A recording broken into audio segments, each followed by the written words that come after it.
I'd like to begin by congratulating each and every Ghanaian for your role in ensuring that our beloved country has been able to celebrate yet another year of independence and liberty with democracy and rule of law at the helm of affairs.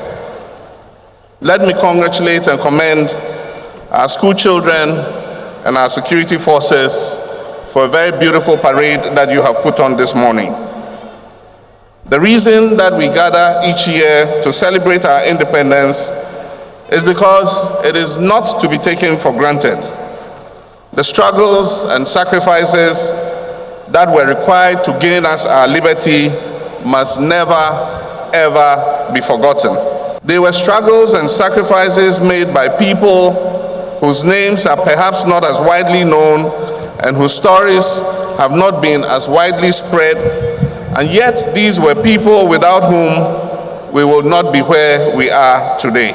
One of the most important reasons we gather each year to celebrate our independence is to acknowledge the responsibility that we as citizens carry for its continuation. We are the ones that must ensure that there is liberty in our land. Every year, school children are included in the Independence Day Parade, not for the purposes of entertainment, but rather as a presentation of our nation's future. These children are the future of Ghana. They are the future that the men and women in our forces who marched today with them are tasked to protect. It is our responsibility to safeguard our independence so that the nation that we leave for our children to inherit will also be free, peaceful, and democratic. Joining us today to celebrate our independence are two African presidents who understand the importance of that responsibility.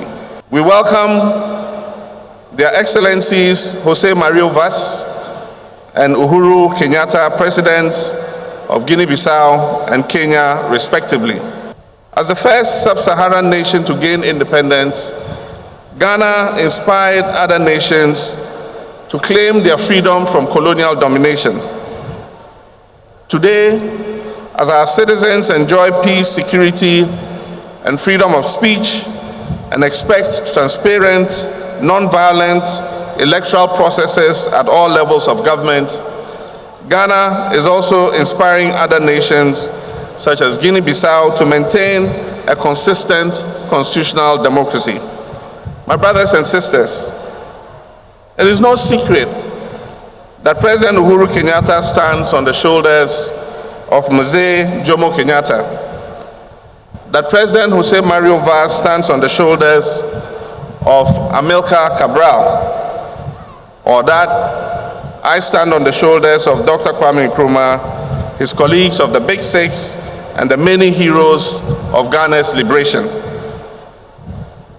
The future we are building is situated on the ground that they broke.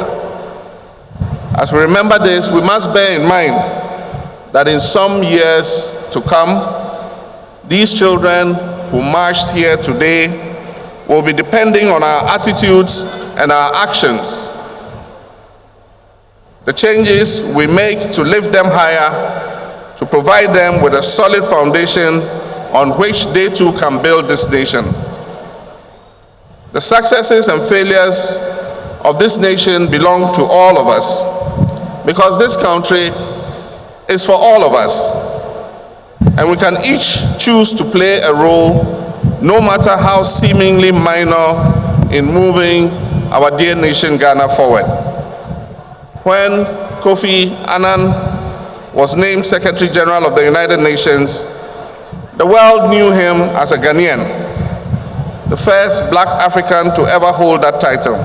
When we see Farida Bedwe being featured in the international media, or we learn that Taye Selassie's novel Ghana Must Go is on the New York Times bestseller list, we sit up straight and we think to ourselves, yes, that person is one of us. That person is a Ghanaian.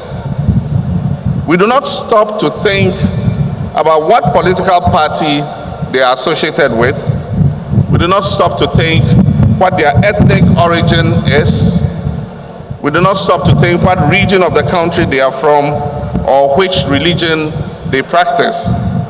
We celebrate them as Ghanaian because they are the face of Ghana. And when Lupita Nyong'o won the Academy Award, she was holding that Oscar for all of Africa, not just for Kenya.